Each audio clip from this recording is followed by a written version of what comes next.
is Lauren Hollows, and today we are going to be talking about amount of training and how we explain that across our TAS and our marketing. Okay, so I'm going to get straight into it. Obviously, the first thing that we need to actually think about is the definition of amount of training. Okay, so we're going to be focusing on this today in relationship to general courses, TAS, ASQA, tax sort of regulation, as opposed to thinking about it from the context of nominal hours, footprint hours, applying for funded training, things like that. We'll tackle that in another video another day. But what we're going to be looking at first and foremost is the amount of training. And I think one of the most helpful things to do is actually to go through the definition of amount of training as you find in both the TAC and the ASQA website. So I'm going to share my screen with you now. Okay, so what we've got here is we've got the ASQA definition.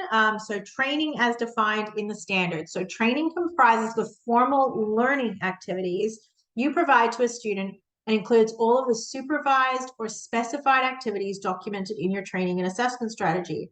Examples of this include lectures, classes, tutorials, organized workplace learning, activities, structured online learning, structured self-paced study. Okay, so those are some of the examples that are provided by ASQA. TAC fleshes that out a little bit more, amount of training explained. Again, it's basically related to the time that the learner is formally engaged in that process of learning and building competency. So they give examples of lectures, tutorials, online tasks, may include assessments. I do that. I'm going to show you how we do that in just a little bit. Structured workplace experience if it contributes to the learner meeting the requirements for the unit, workshop activities, projects, assignments, structured prescribed reading, and prescribed follow-up activities. So these activities are pre-arranged and managed by the RTO, and learners will be informed of these requirements through course materials, okay? So the amount of training required by a learner to achieve qualification depends on starting point of the learner, their learning skills, the mode of delivery, and the breadth and complexity of the skills and knowledge. So this is really important to understand. And the reason why this is so important to understand is because it's something that RTOs just seem to get wrong a lot. They have a TAS for a course, but they may run that course in 3 different ways. And depending on the learner, your amount of training is going to differ. So if we take, for example, like a Cert 3 in business, okay, and we're working with a Cert 3 in business and we're working with trainees who, for the vast majority, are 25 to 45 years of age. Most of them have 5 to 10 years experience in a general workplace prior to actually enrolling in the qualification. All of them are generally Year 12 graduates. Some of them have got qualifications from universities. Then our estimated amount of training for that student is going to be substantially smaller than our Year 11 class that we're delivering as classroom-based as part of a Vet in Schools program, okay? So we need to consider a couple of things about that particular cohort when we're thinking about designing that program, delivering that program, and what amount of training is appropriate for those 2 students. We can't just go off of the volume of learning and go, well, it has to be 2 years or it has to be X amount of hours. That's not how it works. You really do need to think about the cohort. And again, there's a lot of good resources on both the ASQA and the TAC websites, and I'm going to show you that again. So going back to the ASQA website, there's a really great little image here. Let's see if I can just go into this. There we go. Okay, so the type of student, right? So shorter, highly experienced, currently working in industry. Longer, has additional needs tailored learning support, needs extensive reasonable adjustments, is new to industry, has no workplace experience. And then we've got people who are kind of somewhere in the middle. Maybe they've got some defined skills. Maybe they've got some competency from previous units. Maybe we're clustering units. So clustering units is one of the ways that we can actually shrink that amount of training because there's an overlay on all of the units, particularly like when we're looking at business or when we're looking at hospitality, when we're looking at horticulture. you know, you can cluster 2 and 3 units together, which, you know, there's a huge amount of overlap in the theory and the skills that are required with some of our kind of common skills like communication, work health and safety, filling out forms, you know, just some of these sort of basic skills, risk assessments. So clustering is a way that we can reduce that amount of training. Okay. Now we also need to consider the delivery methods, right? So is it really gap training? Is it really just assessment only? Like, so as RPL is effectively an assessment only pathway, there's no training involved. It's just assessment because we've, you know, we've got this kind of a student who's highly experienced, highly skilled, currently working in industry, you know, potentially has extensive competencies, things like that. So therefore, this is an appropriate pathway for them. Whereas when we're sitting in these sorts of categories, new to industry, has additional needs, needs reasonable adjustments, you know, we have to go through a longer training pathway. There are qualifications where, for example, we deliver Cert 2s over 2 years to students. We deliver it well over the you know, volume of learning nominal hours. We deliver it over all of that because that's what's appropriate to the student for the model that we've put together. And it's, you know, it's about the hours, it's about the years, all of that sort of stuff. So I think this is a really helpful table to consider when you're putting yours together. Now, this is one example of what it can look like when you put it into a TAS. So we do this for all of our TASs, just find it really, really helpful. This particular one is an example of the Cert 3 in individual support. It's for a traineeship model, okay? So the traineeship model has them doing it over probably about 18 months. What they're going to be going out and doing is they're going to be going out and doing a 3-hour session every month, okay? So we've got a 3-hour session every month, which is 18 sessions, 3 hours, which equates to 54 hours. We've got, in addition to that, some online Zoom support where it might be like 2 hours a session, and they've got, so, you know, for example, they've got a face-to-face session, and they've got a, you know, in the alternate fortnight, they're doing a 2-hour kind of Zoom session, something along those lines. Okay.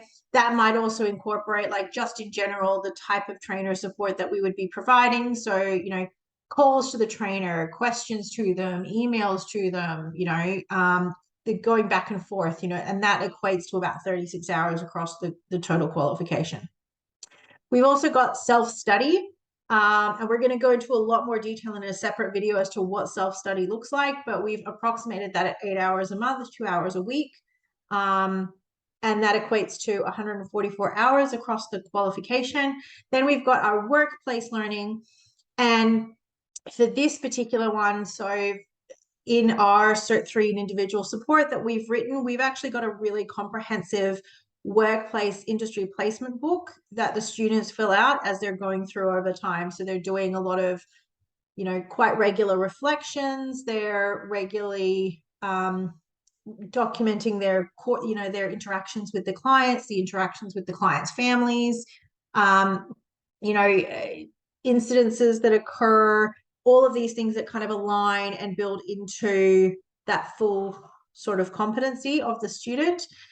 So we've got them quite specifically focused on like different areas and different tasks of the qualification, whether it's like client care or whether it's general health and safety or whether it's hygiene, throughout the course. So because of that, the workplace learning component is 40 hours a month. Obviously, they're working a lot more than that. They're working like 160 hours a month.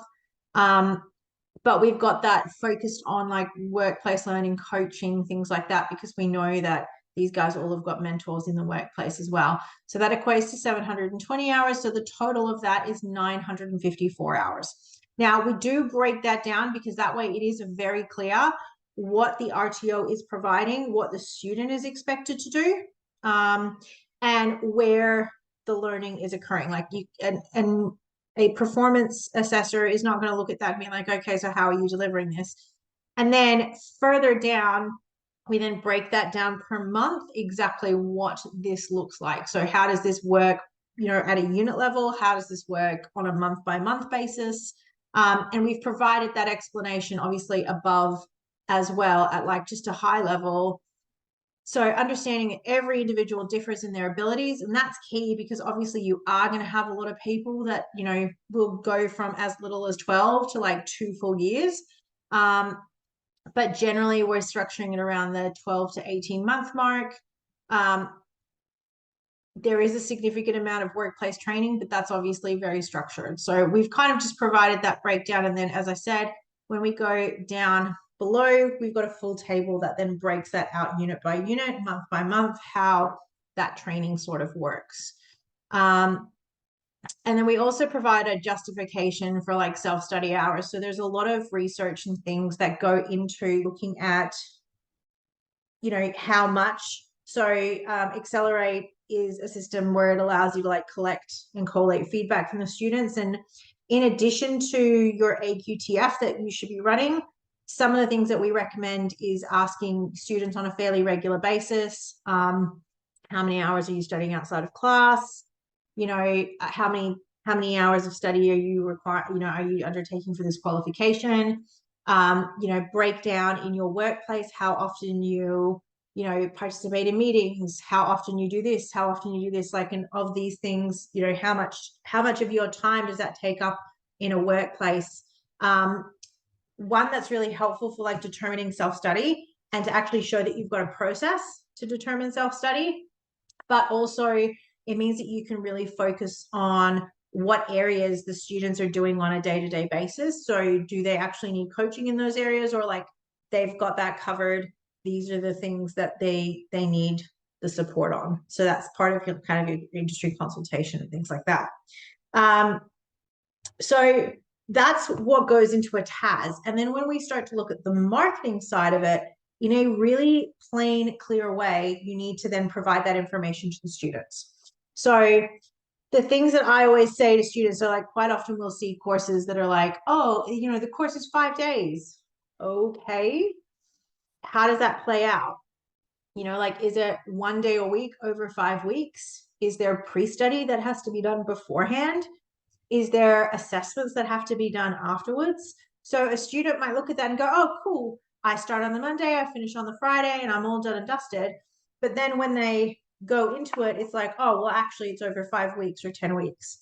Oh, and actually, you know, how much do I have to do beforehand? So first aid is a great example of this. It's a 1-day course for a lot of people, but the vast majority of providers now require you to have done a set of pre-work beforehand. So I know that in my most recent advanced first aid course, we had to do, I think it was probably equivalent to about 6 hours of pre-work for all of that, going through, watching the videos. You couldn't skip through the videos, which was a really cool feature. So you had to sit there and watch the video. Once you've watched the video, you then answer the questions. Only once you've answered all the questions correctly could you proceed on to the next section. But it was, yeah, probably 4 to 6 hours of pre-study, pre-assessment before we actually went into class. Then we had the full day in class, and then we had the assessment at the end of it. So it was the full day in class plus 6 hours of pre-work. You couldn't actually book in, or you couldn't actually attend the full day in class unless all of that pre-work was completed at least 24 hours beforehand. So that was all really clearly explained. It was very easy to understand. It was really easy to log in. But we understood all of that coming into it. You know, there's a lot of courses where it's like, well, you've got to do the pre-work beforehand, then you come in and you do your days in class.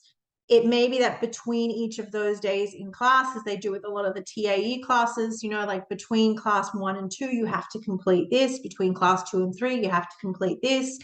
We expect that that will take that many hours. So you want to break down for the student, one, the duration, right? So when I say duration, I mean from the point that they enroll to the point that you expect to be issuing them the certificate, what is that kind of duration, okay? And generally, I would be saying that, like, for a full course, I would be very surprised if you're doing it in less than 2 to 3 months. Okay. There's a couple of courses that I think at a Cert 2 level, you can probably get away with in 2 to 3 months if you're very, very well structured, if you're a very kind of proactive student. but generally most courses are going to take like 6 months. Okay, that's just the reality of it. Like that is the vast majority of Cert 2 courses are going to take 6 months. The vast majority of Cert 3 courses are going to take at least a year. Okay, I don't know a lot of people that can do them in less than that unless they are doing fairly intensive classroom-based models. Certainly traineeships tend to go from that like 1 to 4 year sort of a time frame. But you know, that duration that needs to be clearly explained to the students. So the first thing we're explaining to the students is the duration from the start point to the finish point. What is the expected duration in months and years? Then the second thing is the face-to-face class time that is required of the student. So you need to be present, like either in class or present online for this amount of time. Okay.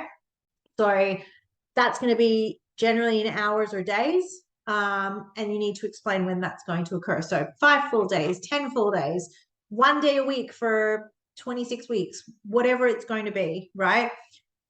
How many days, hours are they expected to be in class? When you say that you've got a full day of class, what does that mean? Is it 7 to 3? Is it 8 to 4? Is it 9 to 5? Is it 8 to 6? What is the average day going to be? Okay, that's again, it's really important for students to understand that. And then the last, well, probably 2 components is there assessment required in the workplace? If so, is it the student's workplace? Does the student have to get their own workplace? What are the hours associated with that? So for things like hospitality, individual support, where there is that required workplace component, who is organizing that? And what does that look like? Okay, so you must complete 160 hours in the workplace, as an example. And then the last, so let's just quickly go back. So first is duration, start to end point. Second is the classroom hours. How many hours, how many days, over, you know, what period of time? The third thing is workplace hours. Again, who's organizing the workplace experience? What does that look like? And then the last is the self-study hours. So again, on average, what would the average learner be required to do? Okay. Have a process for actually working that out. Don't just pull it out of your butt. Actually come up with a concrete process. Go out, ask some questions, look at your learners. You know, if you're telling me that you're expecting a 17-year-old kid to do 8 hours of self-study a week, I'm probably calling BS.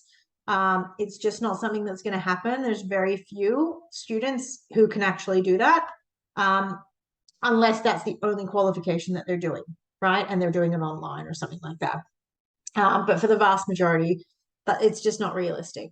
If they're a trainee and they're working, well, for starters, if they're a trainee, they shouldn't actually be studying at home. They should actually be doing all their study in the workplace. So you actually need to let them and the employer know what the expectation is there. So like the expectation is that you'll log in for an hour or 2 hours every week. You'll participate in your learning. You'll answer some questions. You'll work through some of your theory assessments. You know, that needs to be clearly identified. And in this case, especially if it's traineeship or apprenticeship, it needs to be explained to all parties. But once you've got those 4 things, like if you've clearly explained to the learner all 4 of those points, you should have a learner that is pretty well fully informed about how the course is going to work, what the amount of training is going to be.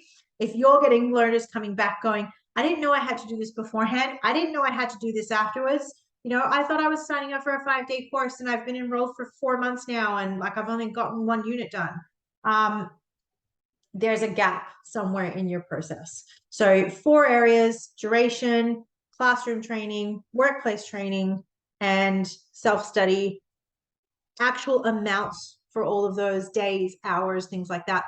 Put that all into a table, make it very, very clear, include it in your TAS, include it in your marketing, and you will be good to go with the amount of training. Any questions on this one, guys? I know this one can be a bit complicated and a bit hard to like know how to show it, how to explain it to all the different parties.